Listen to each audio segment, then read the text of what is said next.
Praise God po. Manatili po tayo nakatayo para sa pagbasa ng salita ng Diyos. Maaari na po natin kunin ang ating mga Biblia at buksan ito sa Lucas, chapter 11, chapter 17, chapter 15, verses 17. Okay? Ulitin ko po, Lucas, chapter 15 to 17.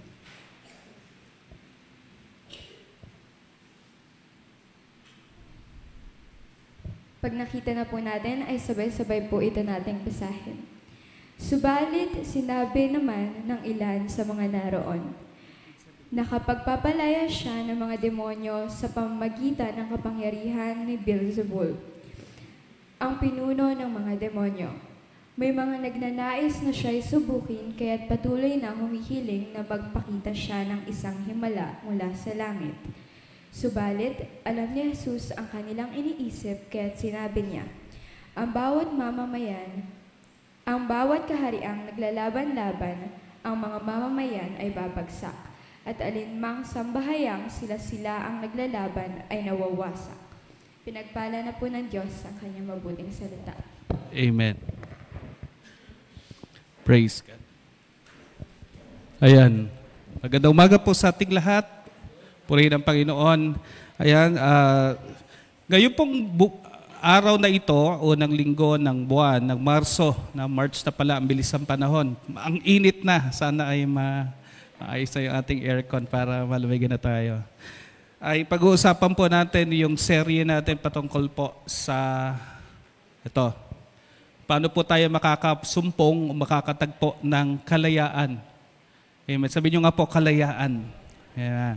Or freedom, no? Finding freedom in Christ. Bagong serye na po tayo, tapos na tayo doon sa effective habits na pinag-usapan po natin noong nakaraang 2 buwan. Ngayon po, sisimulan natin ang seryeng ito, Finding Freedom in Christ. Marami kasing tao po yung nag-i-struggle. Hindi nga sila nakakulong pero hindi sila malaya. Amen? Maraming tao hindi nakakulong, wala sa kulungan, pero sa totoo lang, hindi po sila malaya. Alipin sila ng bisyo, alipin ng mga kasalanan, ng masasamang mga tawag natin destructive habits. Kaya ito po yung pag-uusapan natin. Halaw po ito doon sa 12 steps ng AA, kung familiar po kayo sa AA. Pero yung pong mga founders ng AA, mga mananampalataya kagaya natin, kaya yung pong kanilang pamamaraan ay halaw, hango, mula po sa banal na kasulatan. Napatunayan po, milyon-milyong mga tao po yung natulungan ng programang ito kung paano po silang dating mga alipin, una po ng alcohol o ng alak, yung nag-expand na po ito hanggang sa dumami na po ng dumami yung AA, meron na pong sa addiction, meron tungkol sa mga sa sexual addictions, etc. Yung pong sa pagsusugal. Okay? Meron pong addiction, may addict po sa pagsusugal. Alam niyo 'yon? Alala ko yung lola ko, addict sa sugal. Okay? Yung nangangati yung kamay pag hindi ho nakakahawak ng baraha. Baka yung katabi mo ganun pa rin, di ba? Yung hindi kulang ang araw pag hindi nakakataya sa wedding, di ba? Or sa high alay nung panahon namin. Di ba? Yun yung sa lahat ng inaalagaan, yun yung sabi ko maling inaalagaan. Ano ba yung inaalagaan yung numero? Lumalaki ba yun pag inaalagaan mo yung numero? Okay. They reveal a powerful process of transformation na maaari po nating i-apply sa ating mga buhay. Now, over the next 12 weeks, hopefully, sa biyaya ng Panginoon, i-explore po natin ito pong mga hakbang na ito ayon po sa sinasabi ng salita ng Diyos, kung paano tayo matutulungan ng prosesong ito upang maranasan po ng bawat isa yung kalayaan mula po kay Kristo. Amen? Ready na po ba kayo mga kapatid? We begin our series with the first message. Ito po yung admitting the problem. Okay, ang text po talaga natin ay Luke 15. Okay, sorry, namali yata ako ng send. It's my fault. No? Namali yata ako ng send kay Pay, no? So Luke 15 chapter 11 verse 32, yung pong kwento ng prodigal son. No? Hindi naman lingid sa atin yung kwento. Pamilyar sa atin yung kwento ng prodigal son. Yung pong hakbang or yung step na nakapaloob po dito sa ating mensahe ay yung tinatawag na step 1. Basahin po natin malakas. Sabi dito, we admitted we were powerless over the addiction, that our lives had become unmanageable. Okay? Inaamin namin na kami walang kapangyarihan laban sa adiksyon, na ang aming buhay ay naging hindi namin mapamahalaan yung aming buhay. No? It has become unmanageable. Amen. Ito, totoong-totoo ito sa mga lalaki. Naligaw na po ba kayo, pero sa halip na magtanong, hindi ho kayo nagtatanong. Di ba? Naliligaw ka na, hindi mo na alam kung nasan ka, nagdadrive ka. Di ba? Lalo nung panahon hindi pa uso yung Google Map, yung Waze. Okay? Pero hindi ka nagtatanong. You keep on driving, convincing yourself na matutuntun ko din yon. Malalaman ko rin kung nasaan yon. Ganon din po mga kapatid ang addiction, ang kasalanan, yung pong brokenness sa buhay natin. Na nagpapatuloy tayo kahit alam nating naliligaw na tayo. Kahit alam nating mali na yung ating pong tinatahak. Ha? Tuloy pa rin tayo.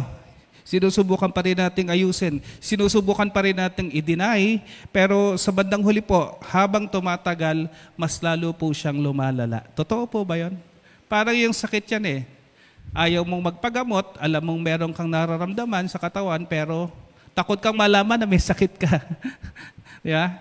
Hanggang sa isang araw, bigla na lang nawalan ka ng malay, di ba? Isusugod ka sa ospital, malala na pala. Di ba? The worst, it becomes worse. Ayan po. So ano po yung ating core idea? Ito po yung big idea natin sa ating pong pag-aaral ngayong umaga. Before healing can happen, we must first admit we are powerless. Ito po yung unang hakbang. Ang unang hakbang sa paggaling ay pag-amin na tayo ay may sakit. Ang unang hakbang po sa paglakas ay yung pag-amin na tayo ay mahina. Okay? We must first admit that we are powerless. Kung meron tayong kakayanan, hindi sana tayo nalugmok. Alam niyo yan? Kung tayo ay malakas, hindi sana tayo napasok sa problema. Pero the fact na meron tayong problema, nagpapakita po yun, mga kapatid, that something is lacking. At kailangan po nating aminin. We must first admit we are powerless. No, before healing can happen, we must first admit that we are powerless. Amen. Kilala niyo po itong barko na ito. No? Ang kilala niyo si Jack at saka si Rose. Yeah? Every time, I watch this movie. Bakit itong pelikula na ito naging pangmahal na araw? Di ba? Tuwing mahal na araw, madalas pinapalabas yung Titanic. Yung Titanic pa, mga kapatid, siya yung isa sa pinakamalaking barko na ginawa nung kanyang panahon. Sabi po ng mga gumawa sa kanya, the ship, sabi ng sadyaryo, is unsinkable. Wow. Yung barko na kahit ang Diyos daw hindi kayang palubugin. No? That's pride. Di ba? Alam natin yung kwento, yung mga detalye po doon sa pelikula, most of them are tama. Yung pong, halimbawa, yung pong winarningan, ito pong barkong Titanic, na yung kanyang daraanan, marami pong iceberg o yung malalaking tipak ng yelo na nasa dagat. Pero ang gusto po nung barko, lalo nung kapitan, ay maging mabilis yung kanilang biyahe. So, inignore po nila yung mga warnings. Okay? Inignore nila yung warning until dumating na nga po na sila ay sumalpok, bumangga sa pagkalaki-laking yelo. Okay? Nung una, sabi na, hindi, kayang-kaya yung marami namang high-tech itong barko na ito, hindi ito lulubog. Pero alam natin ang nangyari. Di ba? Nung una, in denial pa sila, pero bandang huli, nung naramdaman po nila na pumapasok na ang tubig at hindi na kaya pong pahintuin, Doon po sila nag-utos na mag-abandon ship na. Iwanan na ang barko kasi lulubog na. Eto masakit. Nung naghagilap po sila ng mga life vest, naghagilap po sila ng mga, tawag doon, ng mga bangka. Kulang. Okay, kulang na kulang po yung kasangkapan, yung gamit. Kasi nga iniisip nila, hindi ito lulubog. Hindi mangyayari sa kanya yung kinatatakutan ng mga mandaragat na yung paglubog ng barko. Hindi mangyayari ito sa Titanic. Nangyari. Di ba? In denial, ignoring warnings, led to a disaster and ultimately to tragedy. Ilan ang namatay? 1,500 po, mga kapatid, ang namatay sa paglubog po ng Titanic. Alam niyo, parang ito tayo eh. Bakit? Sinasabi natin sa sarili natin, ang kaya ko pa, okay lang ako. Di ba? We ignore the warnings. May mga nagpapaalala sa atin, may mga nagsasabi sa atin. Di natin pinakikinggan, nagtetegang kawali tayo until finally, boom! Dumating na po yung bagay na kinatatakutan natin. Because we don't admit that there is a problem. Okay, ganyan po ang kasalanan, mga kapatid. Sin is like a sinking ship. The longer we deny it, the deeper we sink. Ang kasalanan ay kagaya ng isang lumulubog na barko na habang pinagtatagal mo, lalo kang nalulubog. Amen. And we must experience transformation. Pero para mangyari po yon, para tayo makaahon doon, mga kapatid, kailangan muna nating aminin that we are powerless on our own. Kailangan muna nating aminin na may problema.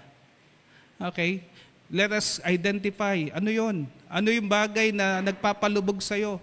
Ano yung kasalanan na humihila sa'yo? Ano yung addiction na kumokontrol sa buhay mo? Baya tawag natin doon life controlling problems or life controlling issue. Ulitin ko ulit. Sin is like a sinking ship. The longer we deny it, the deeper we sink. Ayan. The longer we deny it, baliwala lang sa atin. Pero hindi natin alam, naaapektuhan na yung atin pong buong buhay, ating buong pag-iisip, buong pagkatao. Amen. So, we must, sabi po dyan, we must admit that we are powerless on our own. Tanong, bakit maraming tao ayaw umamin? Sabi mo sa katabi mo, umamin ka na kasi. Na ba't maraming tao yung ayaw umamin? Ito po, naitanong ko rin sa sarili ko to. And let me give you 4. Maraming dahilan, pero siguro sa akin, para sa akin, ito yung apat na sabihin natin major reasons. Okay? Why people don't admit their need for help. Why people don't admit that they have a problem. Unang-una pong dahilan, mga kapatid, yung tinatawag natin na pride. Sabi nyo nga, pride. Sabi doon sa isang commercial, all you need is pride. Aliyo. Mali po, mga kapatid. Pride. Ano po yung pride? I can handle it on my own. Para kasi sa atin, lalo sa kultura natin, ang pag-amin na merong kang kailangan, ang pag-amin na may problema ka ay kahinaan. Hindi ho kahinaan yon, mga kapatid. Amen? Gusto natin na lalo sa mga lalaki, gusto po nating ma-maintain yung macho image. Di ba? Yung gusto nating tayo ay hindi tinatablan ng problema. Di ba? Kinakaya, pinipilit. Diba? Hindi tayo humihingi ng tulong sapagkat ayaw nating masabihan tayo na tayo ay mahina. Pero yung mga kapatid, ang pag-amin na kailangan mo ng tulong ay hindi kahinaan. Amen po? Parang walang umiimen. Ang pag-amin ng kailangan mo ng tulong ay hindi kahinaan. Yung malalakas na mga tao sa Biblia, lagi nilang inaamin na kailangan nila ng tulong ng Diyos.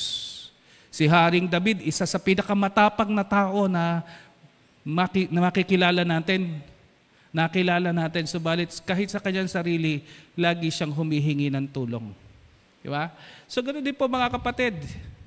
Huwag mo sabihin, kaya mo. Or kakayanin. Di ba? I can handle it on my own. Ang theme song ng mga taong ito ay yung kanta ni Frank Sinatra na I did it my my way. Kaya nababaril eh. Kaya napapatay eh. I did it my way. Pride. We thought that asking help is a sign of weakness. Pangalawa pong dahilan, yung takot. What if I am judged? Pinsan po ng takot yung hiya. Nahihiya tayo na magsabi. Di ba? Nahihiya tayo na umamin. Okay, baka sa piling natin, baka nakakahiya kung anong sasabihin nila, di ba? Mas mabigat sa atin yung sasabihin ng tao kaysa yung humingi tayo ng tulong. Di ba? Mas ayaw nating mapahiya. Okay? We fear that if we admit our struggles, people will look down on us. So, we hide. Naalala niyo si Adan, tsaka si Eva? Nung sila'y nagkasala, ang sabi ng Biblia, sila po ay nagtago. Tinakpan nila yung kanilang kahubaran, nagtago sila. Dumating ang Panginoon, ang sabi ng Panginoon, Adan, nasan ka? Diba? Hindi dahil hindi alam ng Diyos kung nasaan siya, kundi binibigyan ng pagkakataon ng Diyos itong si Adan na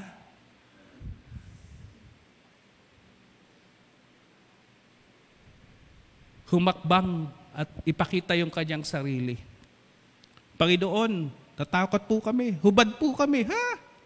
Sabi ng Panginoon, anong ginawa nyo? And to make the long story short, sa halip na umamin sila sa kanilang kasalanan, ano po sabi ng Biblia? Nagturuan. Tinuro ni Adan si Eva, tinuro ni Eva yung ahas. Hindi na kinausap ng Diyos yung ahas kasi alam niya sinungaling. Sinabi ng Diyos, sige, dahil sa inyong ginawa, ganito yung mangyayari. Pero binigyan pa rin sila ng pag-asa na darating na ang panahon na may isang tagapagligtas na magliligtas kay Adan at saka kay Eva. Walang iba kundi ating Panginoong Jesus. Amen? Amen? Purihin ang Panginoon. So yun po mga kapatid, yung fear, isa ho sa dahilan. Natatakot tayong magsabi, natatakot tayong mag-open ng ating pong kinakaharap ng mga nasa dibdib natin dahil nakakahiya. Kung ano sabihin na, baka sabihin nila ay mahina ako, baka sabihin nila na nagkamali ako. Okay lang po magkamali. Wala naman po talagang hindi nagkakamali. Ito pa isa mga kapatid, yung pong denial. Sabi nyo nga, denial. No, hindi yung pong para sa telepono, no? Denial. Hindi ho yun. Nung una, yung mga telephone kasi dinadial eh. No? Okay.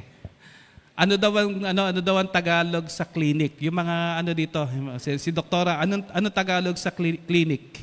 Alam niyo Tagalog sa clinic? Ha? Pinindot! Yun daw ang Tagalog sa clinic. No? Pinindot.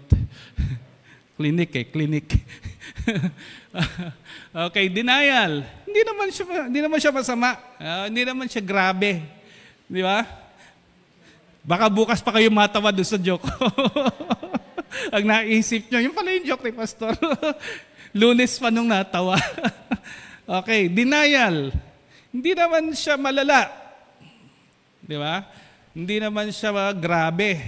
Pwede namang kumbaga, parang walang nangyari. Di ba? We don't want to face the reality of the situation. Ngayon pala nagsisingkin, Okay, denial. Yeah? Yung anak mo, napapansin mo medyo hindi nakikipag-usap, di ba? Tapos madaling araw na umuwi, di ba? Sa isip mo, okay pa lang din yun. Okay lang din yun. Di ba? Isang araw lumalapit sa iyo, may problema na, di ba? Pala nakabuntis na. Oops. Di ba? Yun po yun, denial. Hindi natin pinapansin, minamaliit lang natin, sinasabi natin, hindi naman siya malala. Hinihintay pa natin maging malala bago natin pansinin. Tama? Bago natin pagtuunan at bigyan ng atensyon, bago natin solusyonan, ay lumalala na po, mga kapatid. Denial. Okay? And then panghuli, yung lack of trust. Kaya tayo hindi humihingi ng tulong Sino tutulong sa akin? Di ba? No one can help me. Some people don't trust, di ba, anyone. Kahit nga ang Diyos hindi sila nagtitiwala sa Diyos Di ba? Wala namang nagmamalasakit, wala namang umiintindi sa akin, wala namang nagmamahal sa akin. Grabe, no? Dialogue.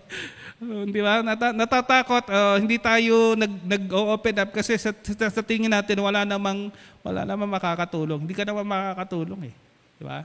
So kaya takot tayo na magbukas dahil natatakot, nahihiya, dahil sa pride, dahil sa tingin natin wala naman pong makakatulong sa atin. Alam niyo po mga kapatid, kung ito po ang naging katwiran nung susunod na tauhan po na ating pag-aaralan, siguro hindi na ho siya nakalaya dito sa kulungan ng baboy.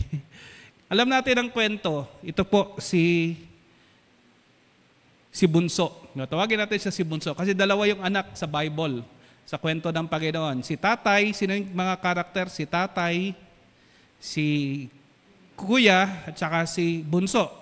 Idagdag ko na yung mga baboy. 3 little pigs. Ayan. Alam natin yung kwento.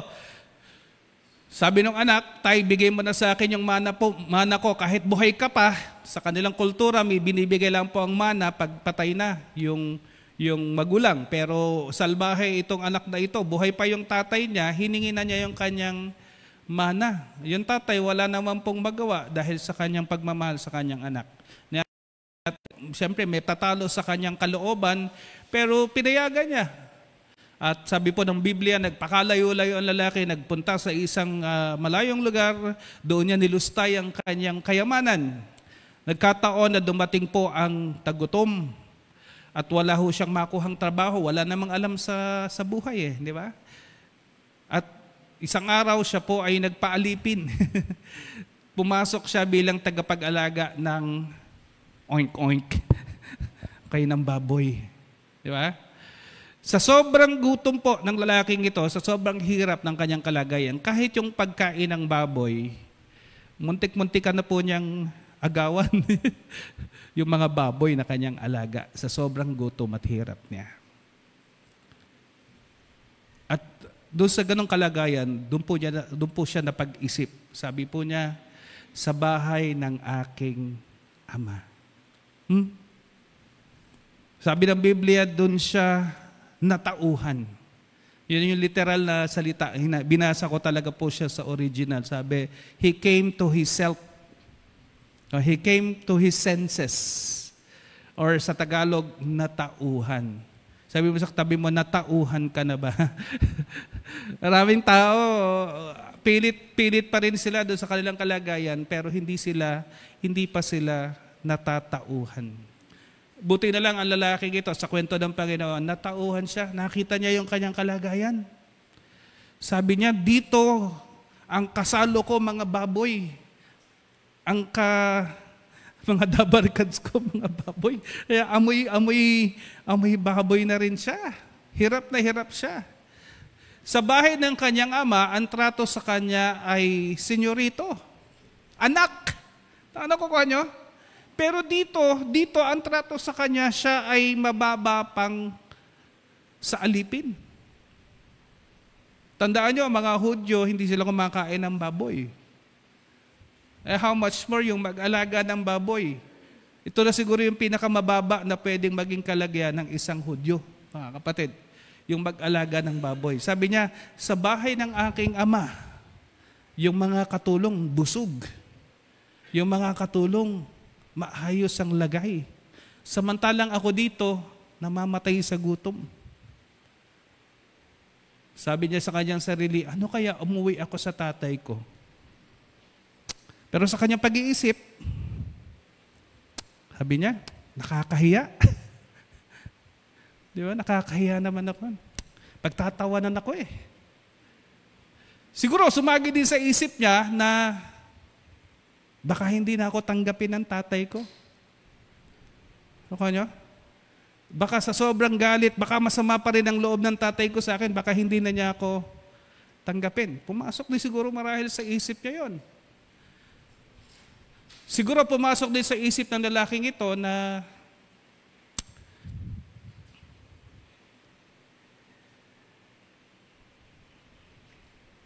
Tapusin ko na lang yung problema ko. Sa pamamagitan ng pagpapatiwakal. No, hindi natin alam. Posible rin. Buti na lang, purihin ng Panginoon, doon sa kwento ng Panginoong Yesus, na naig po sa lalaking ito yung katuwiran. Nung natauhan siya, sabi niya, sa bahay ng aking ama, sa bahay ng aking ama. Sasabihin ko sa kanya, Ama, nagkasala po ako sa inyo at sa Diyos. Patawarin niyo po ako. Hindi na po ako karapat-dapat na maging anak ninyo. Ituring na lamang ninyo ako na isa sa inyong mga alipin.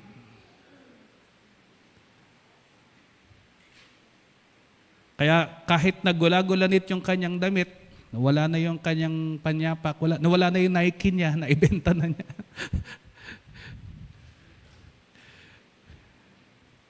Kahit na yung kanyang suot parang basahan na, humakbang pabalik, pauwi sa bahay ng ama. Ito pong lalaking ito. Sabi ng Biblia sa verse 21, malayo pa lamang natanaw na siya na kanyang tatay. Ang ibig sabihin, araw-araw hinihintay siya ng kanyang ama. Alam ng ama na itong anak ko na ito, balang araw babalik ito.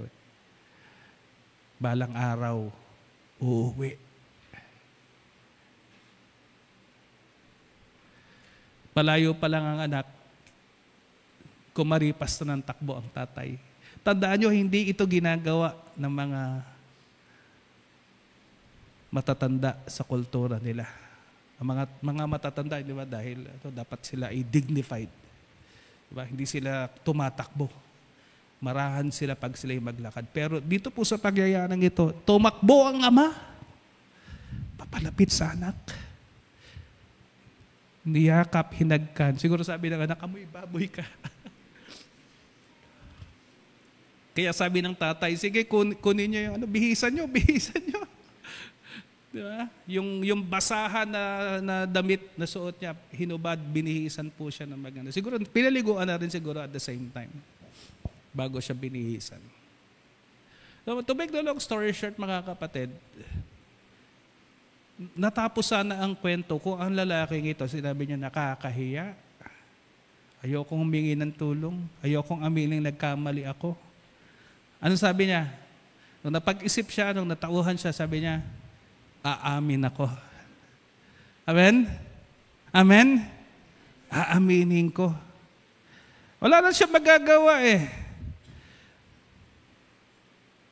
Sobra-sobrang subsub na siya, lugmok na. Nasa pusali na siya, nasa putike na siya. Isa na lang ang pwede niyang gawin, aminin niya. At doon sa pag-amin niya, doon nagsisimula ang pagbangon. Amen? Sa kanyang pag-amin, doon nagsimula ang paggaling, ang pagsasaayos ng kanyang buhay. Amen? Amen. So umamin na kayo. Sabi mo sa katabi mo, umamin ka na. Amen. At ito po yun, mga kapatid. Take a moment. Mag-isip tayo. What's one area of your life where you keep pretending everything is fine? Okay lang ako. Pastor, pag kinukumusta ko, bro, kumusta na? Okay lang po. Ayos po. Sakto lang po. Wala akong nakausap na maliban sa matatanda. Yung mga matatanda, magsasabi sila ng problema, pero yung mga okay lang. Di ba?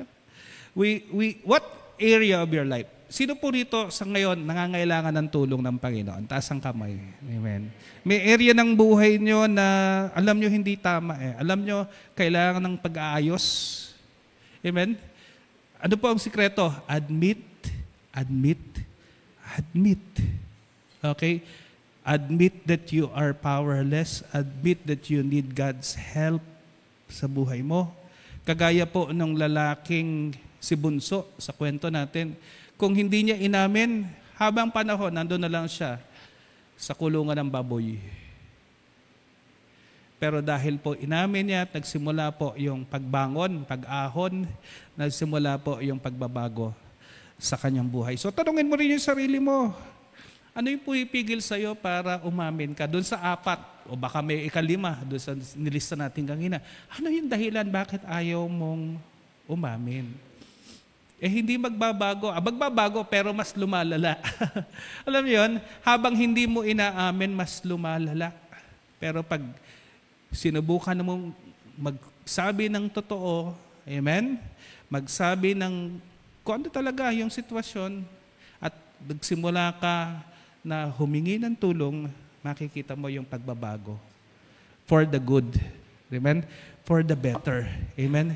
So, what we do next? Okay, now that we have confronted the reality of our powerlessness and the need for us to surrender, ito po yung mga takeaways natin, mga kapatid. Recognizing our need for help is just the beginning. Amen. At ang tunay na pagbabago po, mga kapatid, is when we take intentional steps. Kung naisip lang nung lalaki, ganito gagawin ko, pero hindi niya ginawa, walang nangyari. Kung hindi siya humakbang pabalik, pauwi sa tahanan ng kanyang ama, walang mangyayari. Ang pag-amin ay unang step, pero may mga susunod po tayong hakbang na gagawin. Amen? Pero hindi mangyayari yung step 2 kung hindi ka hahakbang sa step 1. Parang hagdan yan, hindi ka makakapunta sa second step ng ladder kung hindi ka dadaan doon sa unang andana, sa unang step, mga kapatid. So ang unang step is to recognize our need for help. It is just the beginning, and real transformation happens when we take intentional steps forward. Amen? So tingnan po natin ano mga pwede nating makuha mula sa pag-aaral na ito. Ang una po na word, mga kapatid, ay yung word na honesty. Sabi nyo nga, honesty. Sa Kapampangan, honesty. Honest. Silent H, no? Honest. Kahit yung word na honest, hindi siya honest kasi silent H. Dapat honest hindi ba? Pero bakit honest? Okay, be honest about your struggles. Naging totoo. Stop pretending. Okay lang ako, nakangiti ako. Ito po, masasabi ko, hubarin ang iyong maskara. Sabi mo sa katabi mo, hubarin ang iyong maskara. No? Ang salitang maskara po, sa mga Griego, yan po ay ginagamit nila sa entablado. Kasi ang mga artista nila noon ay nagsusuot ng mga maskara. No? Pag yung tema ay masaya, syempre yung mga maskarang sinusuot ay nakangiti. Pag ang tema po nung drama, nung play ang tawag, ay malungkot, ang sinusuot po ng mga artista ay yung nakasimangot. Kaya nga yung pong simbolo ng showbiz, di ba? Yung simbolo po ng film industry, yung maskara na nakangiti at saka nakasimangot. Nanggaling po yan sa mga Griego. Okay, at ang tawag doon sa suot nilang maskara, alam niyo kung ano tawag doon? Sa suot nilang maskara, Hippocrates. Okay, Hippocrates. May familiar ba? May katunog ba? Okay, may katunog. No? Doon ang galing yung salitang hypocrisy. No? Doon sa maskarang sinusuot ng mga mandudula o ng mga artista sa sinaunang palabas ng mga Griego. Hippocrates. Okay? Or hypocrite. Okay? So, yun po, nakangiti, pero ang puso ay nagdurugo sa tuwing nakikita ko. Yeah? Nakukuha niyo yan? Yeah? Tama yung kanta na yun eh. Ang puso ko'y nagdurugo. Kunwari nakangiti ka pero, di ba? So, pero hindi mo maitatago panghabang panahon. Amen? Amen?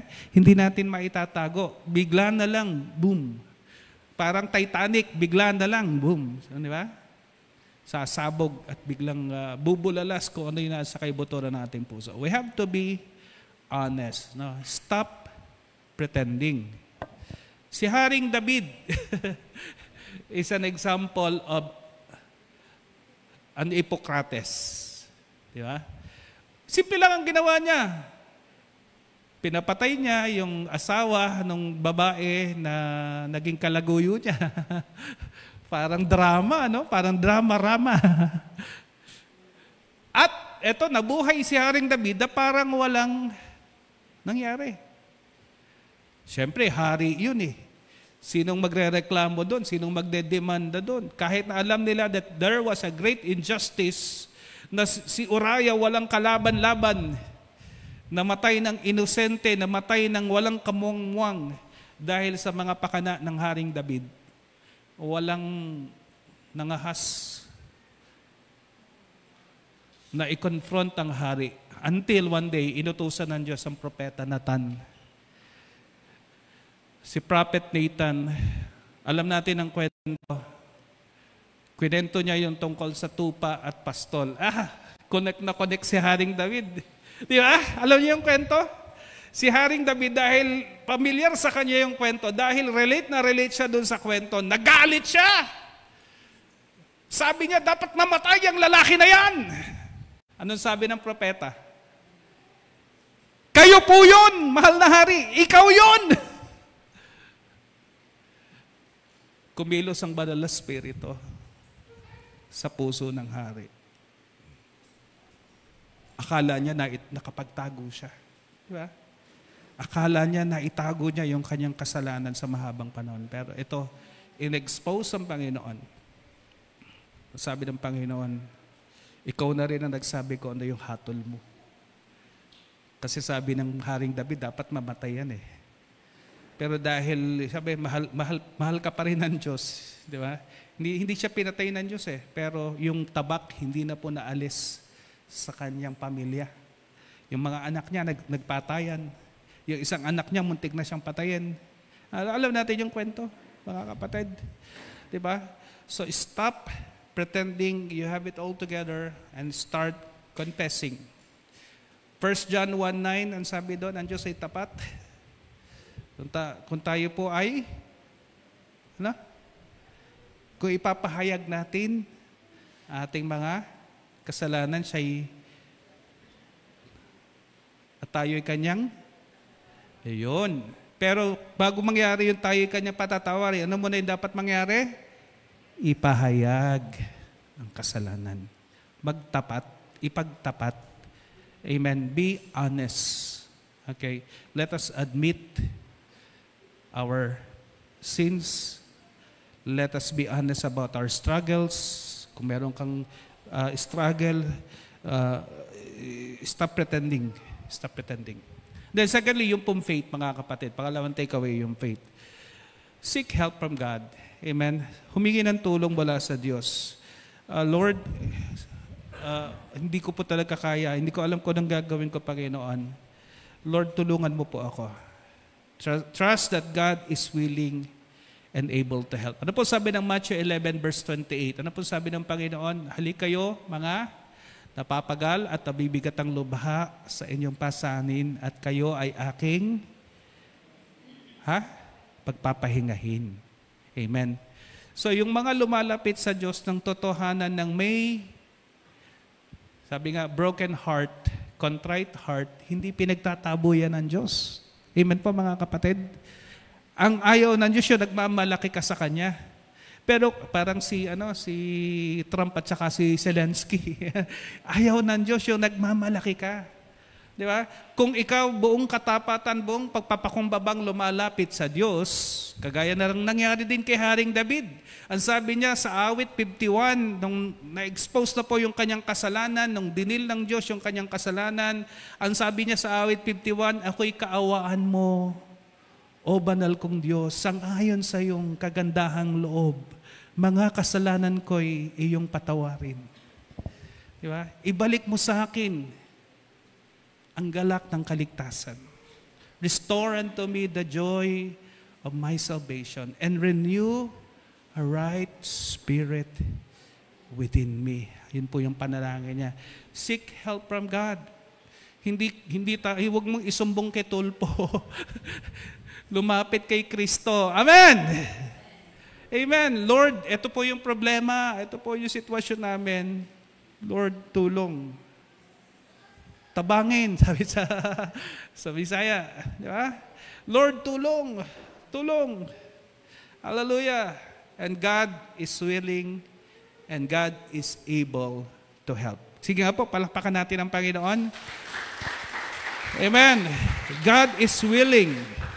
Yung bang gusto kong tulungan pero wala namang kakayanan, mahirap yon. Or may kakayanan pero ayaw kang tulungan, ibahin natin ang Diyos. Bakit? God is both willing and God is able to help us in times of our need. Amen? Lapit lang kay Lord. Pagkatapos mong aminin na ikaw ay walang kakayanan, ay ikaw'y mahina, magpalakas. Hindi habang panahon dapat maging mahina ka. Lumapit ka sa pinagmumula ng lakas. Lumapit ka sa makakatulong. Walang iba kundi ang ating Panginoon. By faith. By faith. Trust in the Lord. Then, yun nga po. And then next, humility. 3 words, ha? Honesty, faith, then humility. Find someone you trust. Find one trusted person. Yung mapagkakatiwalaan mo. Again, hindi lahat ng tao ay mapagkakatiwalaan. Amen? Tima nga yung katabi mo. May tiwala ka ba dyan sa katabi mo? Or may, mahirap pong mag-open doon sa mga chismoso at saka chismosa. Atin lang to, ha? Okay, dapat mapagkakatiwalaan ka. Di ba?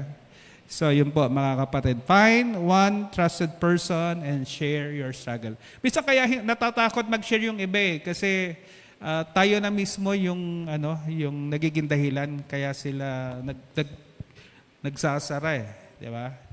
So, yun, pag may pinagkatiwala sa iyo, maliban na lang kung talagang halimbawa, may tendency ng makasakit siya ng kanyang sarili, di ba? Or makasakit ng ibang tao, yun, pwede mong i-divulge yun. Pero pag hindi ganon, dapat igalang po natin yung tinatawag nating confidentiality. Di ba? Sa mag-asawa, yung sabi nga, payo nga ni Pastora Mercy kila Dave, naalala ko. Sabi ni Pastora Mercy, kung merong kapintasan o kahinaan yung asawa, huwag mong ikwento sa mga pamilya mo. Nakukuha niyo po yan, mga kapatid. Kasi baka okay na kayo mag-asawa, yung pamilya mo, masama pa rin mainit pa rin ang dugo doon sa asawa mo. Totoo, hindi. Totoo yun, di ba?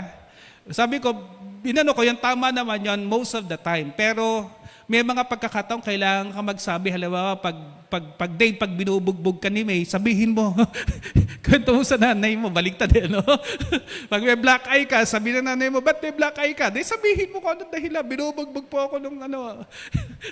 Diba? Pag may mga ganun po, may mga exceptional reasons. Diba? Pag yung kausap mo, may suicidal tendency, humingi ka ng tulong.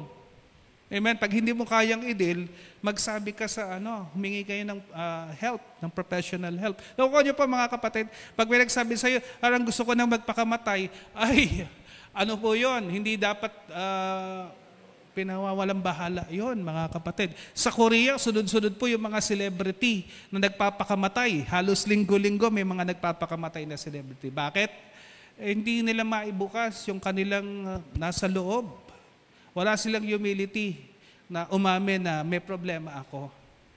Diba? Hanggang sa isang araw, makita na lang natin sa dyaryo, nagbaril sa sarili, uminom ng lason, tumalon mula sa isang mataas na building, mula sa mataas na palapag. Diba? It takes humility, mga kapatid. We have to acknowledge that we can't do life alone.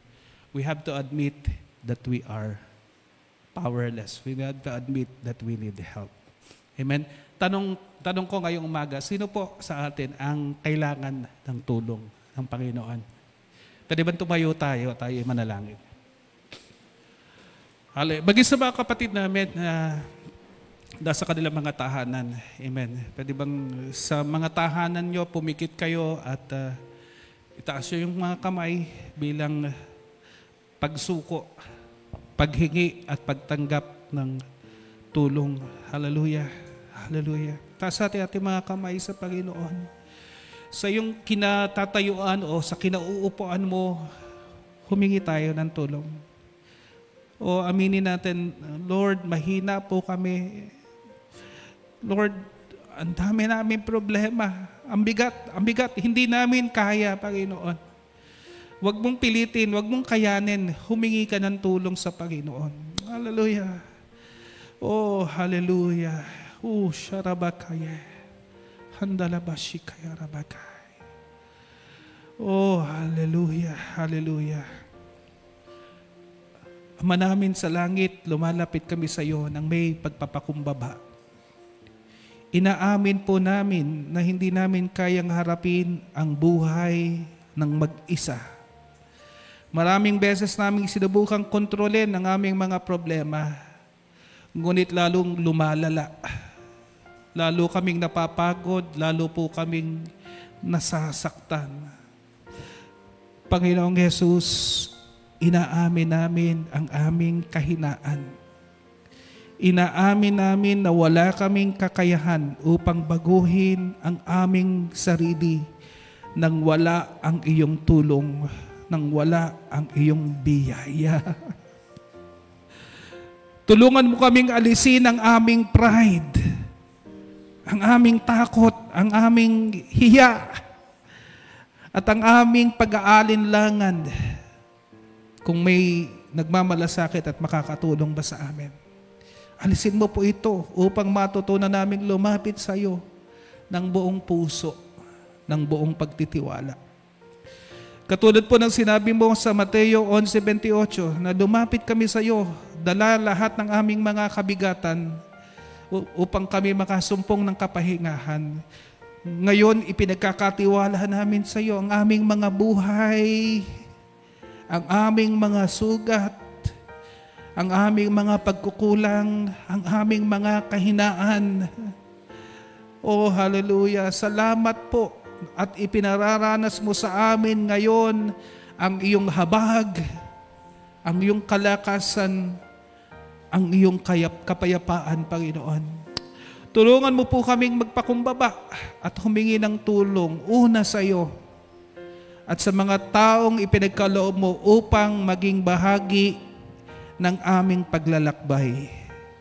Naway bigyan mo po kami ng tapang upang harapin ang katotohanan at sumunod sa landas ng pagbabago na iyong inilaan para sa amin. Maraming salamat po, Panginoong Yesus. Dahil kahit kami ay mahina, ikaw ay malakas. Kahit kami ay nagkukulang, ikaw ay sapat. Kahit hindi kami karapat-dapat, ikaw ay tapat. Kaya nga po, itinataas namin sa iyo ang aming buhay, ang aming kasalukuyan, maging ang aming kinabukasan. Sa pangalan ng aming Panginoong Jesus. Amen. Amen. Palapakan po natin ang Panginoon. Hallelujah.